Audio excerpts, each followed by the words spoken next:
In this activity, we're going to create a scene using lots of different images. Some of these images will have coloured backgrounds which we'll need to remove to add a transparency effect, so all of the images don't have large rectangular backgrounds getting in the way of other things. To create the scene that you see in front of you now, which is a level from a Mario game, we're going to open all of the files that we need. I've saved these files on my computer already. You'll need to download these yourself. To open them once they're on your computer, click File, Open, and then find all of the files that you've downloaded. I have them in a folder called Mario Level Materials. Click once on the first file, hold the Shift key, and then click once on the last file. Let go of the Shift key and they're all selected. Now click Open. Once all the images have opened in your project, the File Open window will disappear. If we look at the top of the file window, we can see that we have lots of different images we can select. Not all of the images fit in this row, so if there are images missing, we can go to the top right hand corner and there is a small arrow icon. Click this to open up a list of all of the images that are open in Photoshop right now. If we look at Untitled 1, this is the image I want to create.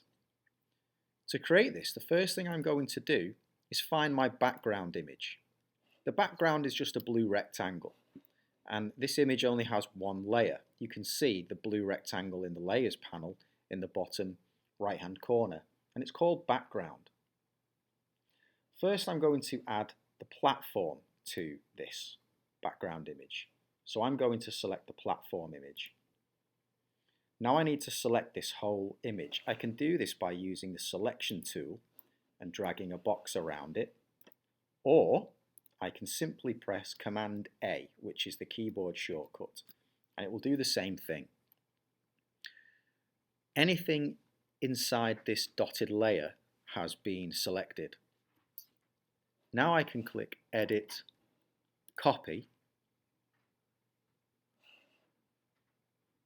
and I can go back to my background image and select Edit, Paste. Now I can move the platform to the bottom of the screen by clicking the Move tool, clicking on the layer and moving it down to the bottom of the screen. You can see the layer has appeared in the Layers panel. This layer is called Layer 1. It's good practice to rename layers to something that you'll recognize. To do this, simply double click on the layer name, and give it a new name. So I'll call this Platform, and then press Enter. If we look back at the image that I want to make, we can see I need to have Mario, his enemy, a fireball, some clouds, a princess, and a tube. So I'm going to start adding those now to my new image. First, I'm going to add Mario. So I'll navigate to my Mario image, and you can see that Mario has a white background. If I use the Command A to select all, and then Edit, Copy, I can paste this image into my background file. Edit, Paste. Now you can see the image has a large white background which we need to get rid of. We won't actually be deleting the background itself. There will always be a background there, but we're going to make it transparent. To do that, we're going to select all of the white image, all of the white parts of the image that make up the background. To do this, we need to use the Magic Wand tool. If you move to the left-hand side of your screen, you can see there is something that looks like a magic wand, but if not, there are other options in this tool. So just click and hold the mouse over where that tool should be, and then select Magic Wand. Or you can press the W key to select it. Once you have the Magic Wand tool selected, simply click on the white, and all of the white will be selected as one block. The Magic Wand tool has a tolerance option. The higher this number, the more it will choose from a similar colour. so it might bleed over into cream colours or yellow colours. The lower the number, the more the colour has to be the same when it's touching. I'm going to change it back to 25 and leave it at default. Click on the white background and press the delete key. Now all the white has been removed from the image. I'm going to click on the selection tool and then click anywhere on the image to deselect Mario. I can now rename the layer Mario so I know what it is. Press enter, and then I can resize Mario. Make sure you're in the correct layer. Edit, free transform, and I'll resize Mario. And then I can move him around. I'll do the same for the enemy, Bowser.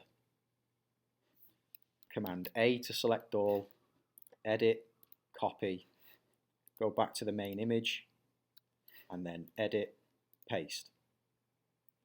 I'll have to use the magic wand tool to remove all of the white. The marquee tool, click anywhere on the screen, and then edit, free transform. And I'll do this for all of the images in the file.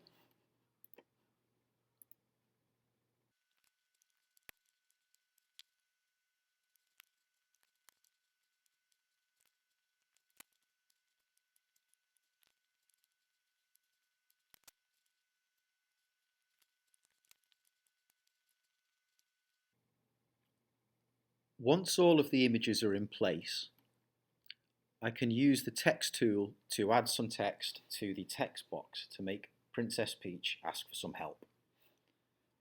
Select the text tool, click in the box, and you can type the text.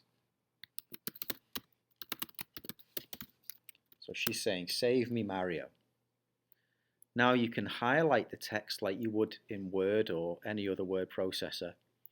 And using the options at the top, you can change the font, whether it's bold, italic, or other things, and the size so it actually fits into the box.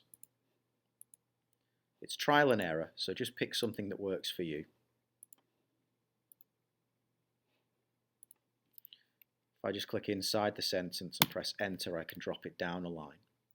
Yellow doesn't work very well because it's too bright and doesn't mix well with the white background. So I can highlight the text, choose the text color, double click, use the color selection tool, so I'll use red, and then click OK. When you're ready, click the check mark to add the change. So you can see I have many layers that make up this image. One of the layers is a text layer. If you want to see what the image looks like without certain images or layers included, you can turn the layers on or off to hide them by clicking on the eyeball at the side of each of the layers. If things are overlapping that shouldn't be, you can rearrange the layers as needed.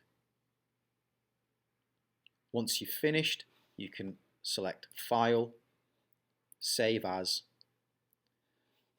If you save it as a Photoshop PSD file, this is a project file that allows you to save all of the layers and things so you can open the file back up and work in it later. If you simply want to save it as an image you could use on a website or in your work, you wouldn't use the PSD format. You would change it to either JPEG or PNG. When you're ready, you can click Save and save your work. And that's the end of the tutorial.